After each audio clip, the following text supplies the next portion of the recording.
What's up, everybody? Anton Kraly here, and welcome back. Today, I'm going to be talking about something that is strange but true. Don't worry, it's not an unsolved mystery. We're going to be talking about how many Dropship Lifestyle members are actually making extra money by dropshipping free samples. Not the type of samples that you get at a Costco. Delicious. I will seriously consider purchasing this product. I'm talking about the type of samples that are designed to help you stand out from your competition, to help you generate more lead flow, and to help you get bigger sales, more high ticket sales, and especially more high ticket sales in bulk, all by giving out free samples. Now, this isn't something new. This is something that I first did on one of my stores back in it was probably 2009, maybe 2010. And I could tell from the day I did this, it led to more inquiries. And over time, it led to many more sales. And again, it's something that still works today. So what I want to do first is show you what this looks like on some different websites. And then I'll talk about how you could set this up for your own store. First, though, it's important to note that this method does work best with high ticket stores. That is what I build. That is what I teach over at dropshiplifestyle.com. So just know that going in. Also, if you are listening to the audio version of this and you want to see the websites that I'm talking about, what we're going to do is embed screenshots over on eCommerceLifestyle.com. That's where I host the podcast. So if you want screenshots, links, transcriptions, go to eCommerceLifestyle.com, click on episodes where you could find this one and 270 more.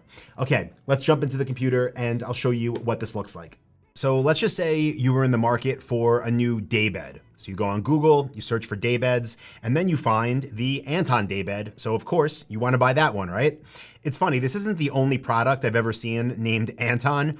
In fact, West Elm, my buddy sent me a photo from the West Elm store the other day. They have an entire collection now called Anton, and I think I'm going to buy the dining table to use as a desk. So we'll see. If I have a new desk, that's why. But anyway, let's say you land on this page and you think that thing looks awesome. Also, it's named Anton, so I'm going to buy it. But then you're looking at your options when it comes to colors and fabrics. And you see they have multiple grays, they have multiple blues. You don't know what would look best in your living room, and you see this thing costs $1,853.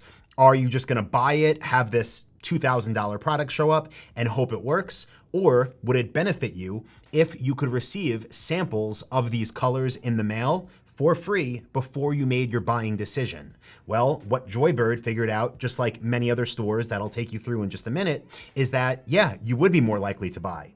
So you'll see on their site, they have a page where they offer free fabric swatches. And the reason I'm calling attention to this one first is because I've actually ordered their swatches before, and their presentation of them, the way they delivered them, was much better than when I did this. And the reason I don't do this anymore is because I sold the store where we used to send out free samples. But the way they do it, it comes in this gorgeous box for what it is.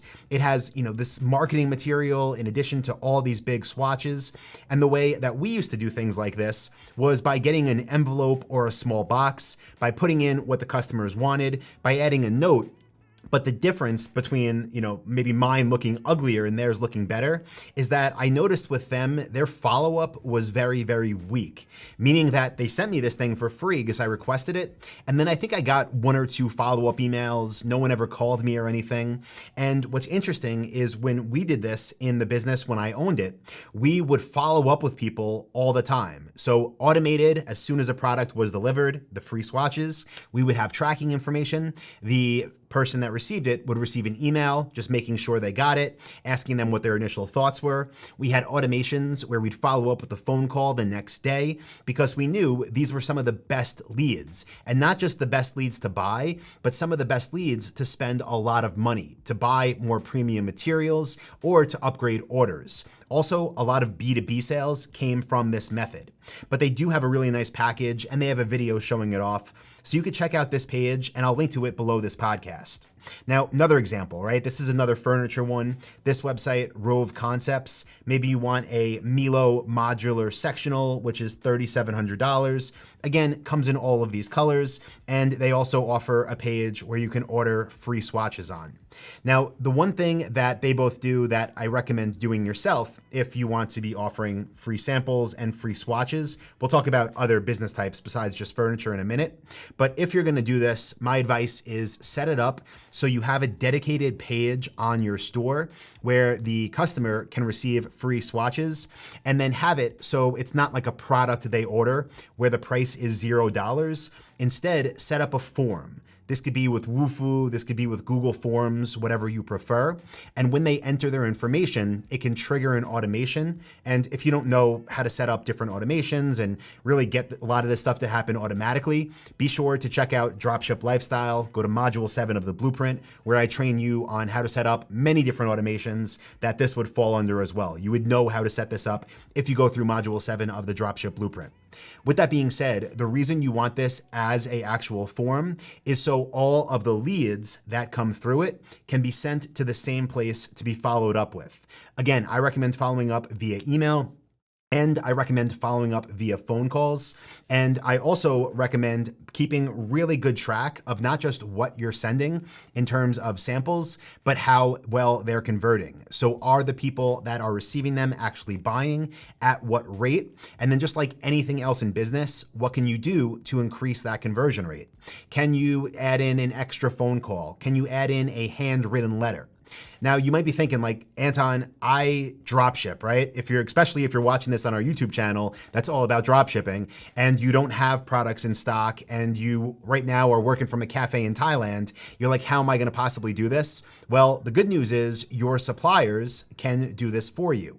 Maybe not all of them, maybe some of them never will, but if you reach out to your suppliers and you explain what I'm explaining to you right now and how it can benefit them and how it can make them more money as well, then they should be able to do this for you. You're not asking for much. Depending on what industry you're in, you might be asking for one or two little things that cost a few bucks. You know what? Maybe they even say, we're gonna charge $5 to ship these for you. Fine. You might be familiar with the company Oura Ring. It's a company that basically, it should do what a Fitbit does, except on a ring, right? It measures your sleep, it measures a bunch of other stuff so you can look at how your body's doing day to day.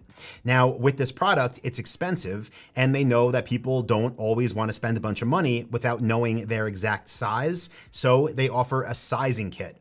And this is a product that has sold out a lot. In fact, I don't even know if they're offering it now because the demand was so high, but this is a product that they were selling for $5, where you can get this kit in the mail. In fact, I actually have one of these at my house as well, and you can try the different sizes to know exactly what to order before you spend a lot more money. So again, if you have an idea for free samples or something you want to offer for your customers, you can even charge a low ticket price for it to cover the expense if your supplier is going to charge you, or you can eat that if it leads to more high ticket sales. That's why monitoring your KPIs, your key performance indicators, is so important. Knowing that once you start doing this, who is coming in as new leads and are they buying? If they are buying, what are they spending on average? And are they spending more than your normal customers? If it works, you put more time into it. If it doesn't, you cut back or pivot, just like anything else in business. Now, I want to show you another example of how to do this here. So far, we have covered how to do this for free. We've covered how you can do it for a very inexpensive price, or again, eat that cost. Now, I want to show you how you can do this and actually have your customers return the items. If we go here to Uplift Desk, they make stand-up desks. You'll see they actually offer a sample kit of the different woods that you can receive a desk in. Now, these are for their more premium products. Again, like I mentioned in the beginning of this episode, this makes sense for premium products, but what they do is ship this box to you. But let me come down here so you could see what it says. These are not for you to keep. They ship them to you in a box with a prepaid return label, and they have you ship it back. Because as you could tell with a product like this, where the cost wouldn't be $2 or $3 for the free sample, where the cost wouldn't even be $5 or $10. It's probably much more because it's blocks of this quality wood.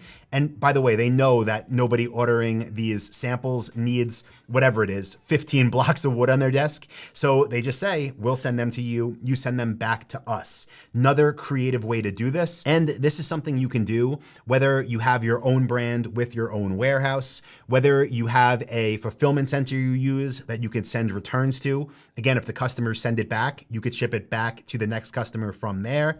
Or if you drop ship, when you are, again, reaching out to your suppliers, trying to have them work with you on sending free samples, now you're armed with different options, right? Option one would be, if you know the things are super inexpensive, then, hey, can we ship these to our potential customers for free? Meaning your supplier would cover the cost.